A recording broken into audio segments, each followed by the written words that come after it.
best way to plan for a disaster is to study one in progress. Nearly 3,000 miles away, the residents of a tiny island south of the Caribbean are living a nightmare of their own. The citizens of Montserrat will never forget the day their mountain came to life. The volcano was like 15 fighter jet planes roaring into the mountain. We heard a tremendous rumbling on the mountainside. I mean, really loud rumbling. And I said, my God, this is it. We're trapped. And then stones start coming out of the volcano and start breaking windshields and stuff on people's cars. You thought, well, that was it. I'm ready to die. It's all over. And it was like, oh my God, Jesus, don't let us die. Jesus, don't let us die. Montserrat has already suffered one major eruption, and experts fear an even bigger one is possible. This is a 3,000-foot-high ticking time bomb ready to explode.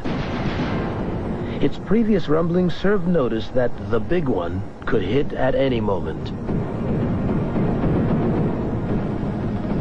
Volcanologists from all over the world have gathered in Montserrat to monitor this potentially deadly situation. We traveled to the top of the mountain with Chief Scientist Simon Young. Let's keep it Caribbean for a very brief moment,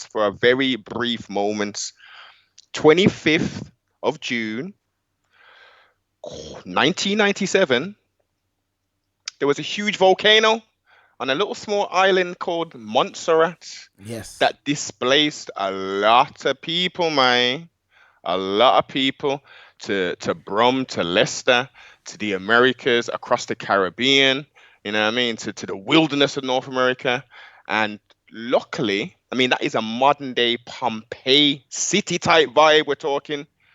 And all praise to the Most High, we didn't have that many deaths transpire. We're talking very low numbers still, very low numbers.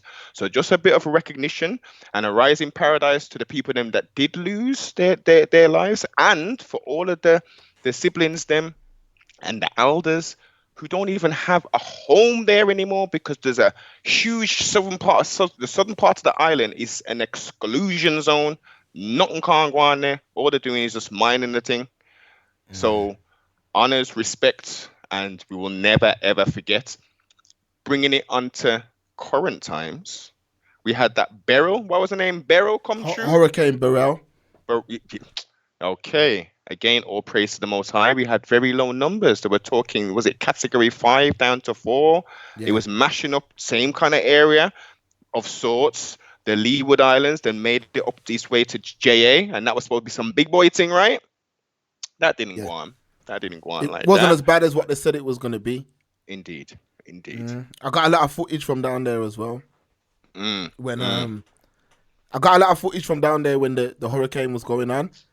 One thing, you know, what bothers me with Jamaica, I'm just going to say this before we move on. This bothers me a lot. So, all these news outlets were talking about Hurricane Beryl and saying, you know, this could come through. It could potentially cause a devastation and things like that. In all of the groups, I'm in a few groups on WhatsApp. I'm in a football Arsenal group. I'm in a boxing group. I'm in a few groups, and everyone was sending prayer emojis, and everyone was sharing on their status to check on your people back home and all of that. Anyway, you know, but a video goes viral of a set of individuals that were outside in the street whining and daggering each other. Now, I hate stuff like that, because what it does is, that's the video that goes viral from the situation. So we've got people over there that are really scared and worried, and we've got people that are in the West that are worried about their people back home, and a video like that goes viral. It just makes us look crazy, man. It just makes the island look crazy, like that nothing's taken serious.